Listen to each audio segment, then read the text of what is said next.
ভ্রমণ পিপাসু মানুষদের জন্য যদি উইদাউট পাসপোর্ট শুধুমাত্র ট্রেনে করে একটা দেশ ভ্রমণ করা যায়, তাও আবার মাত্র 10,000 টাকায় 5 নাইট 6 ডেজ এর জন্য, তাহলে তো একদম জমে যায়। আমি দেবলিনা। সবার প্রথমে কলকাতা হাওড়া থেকে দুপুর 3:50 মিথিলা এক্সপ্রেস ধরে পরের দিন সকাল 9:15 পৌঁছে যাব রক্সোল স্টেশনে নেমে বাইরে এরকম টোটো দাঁড়িয়ে থাকবে বা টাঙা থাকবে, টাঙা বা টোটো ধরে আমরা পৌঁছে যাব বর্ডারে। ভাড়া পড়বে আমাদের জনপ্রতি 20 টাকা। বর্ডারের কাছে নেমে 50-100 মিটার পায়ে হেঁটে ক্রস করার পর কিছু টোটো দাঁড়িয়ে থাকতে দেখা যাবে, সেখান থেকে আমরা জনপ্রতি 20 টাকা করে পৌঁছে যাব বীরগঞ্জ বাস স্টপ। বাসে ওঠার পর ওই যে দূরে ছাতা দেখা, লাগেজ রেখে ওখান থেকে আমরা সিম নিয়ে এবং কারেন্সিও আমরা এক্সচেঞ্জ করে নেব। এখানেই সবথেকে বেশি ভ্যালু পাওয়া যায় 1.60 রুপিস। এবার আমরা এখান থেকে বেরিয়ে যাব পোখরার উদ্দেশ্যে এবং ওখানেই স্টে করব। বলে রাখি আমরা 10,000 টাকা নিয়ে গেছিলাম এবং ওখানকার ভ্যালুয়েশনে পেয়েছিলাম 16,000 টাকা। প্রায় 8 থেকে 9 ঘন্টা জার্নি করার পর আমরা পৌঁছে যাব পোখরাতে। এখানে বাস স্টপে পৌঁছানোর পর আমরা ট্যাক্সি করে চলে আসবো ফেওয়া লেকের কাছে এবং ওখানেই স্টে করব। হোটেলের কন্ট্যাক্ট নাম্বার আমি দিয়ে দেবো ডেসক্রিপশনে, তোমরা চেক করে নিও। হোটেলের ভিডিওটা রাত হয়ে যাওয়ার জন্য আমি এখন দিতে পারলাম না, সকালে অবশ্যই আমি হোটেলের ভিডিও করে দেখাবো। চেকিং করার পর হোটেলেই লাগেজ রেখে আমরা একটু ফ্রেশ হয়ে চলে আসবো ফেওয়া লেকের সাইডে। এখানে তোমরা কিছুটা গোয়ার ভাইব পাবে। আমার তো এই জায়গাটা খুবই ভালো লেগেছিল। রাতে এখান থেকে খাওয়া দাওয়া করে আমরা হোটেলে গিয়ে রেস্ট করব। রাতে তাও আমি একবার চেষ্টা করলাম হোটেলের ভিডিওটা নেওয়ার, তোমাদের সাথে শেয়ার করার জন্য।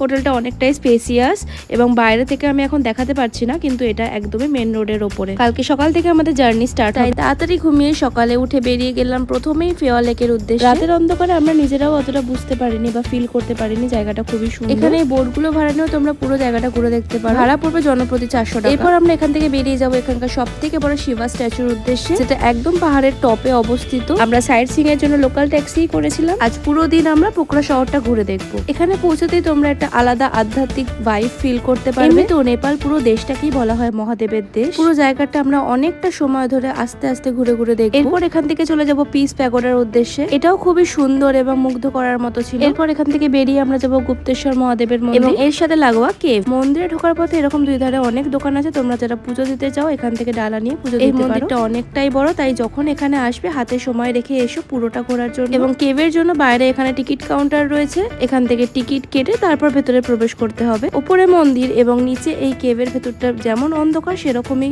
অ্যাডভেঞ্চার। আমরা আলাদা করে আর দেবী ফলস যাইনি, কারণ আমরা এখান থেকে দেবী ফলস দেখেছিলাম। এরপর আমরা চলে যাব সারাংকোটের উদ্দেশ্যে। সারাংকোটটা আমার এখানে সব থেকে বেশি ভালো লেগেছিল। এখানে মন্দির এবং মন্দিরের বাইরে থেকে ভিউ খুবই সুন্দর পাবে। এখান থেকে তোমরা সানসেট দেখে ফেওয়া লেক যেতে পারো, অথবা ফেওয়া লেকেও তোমরা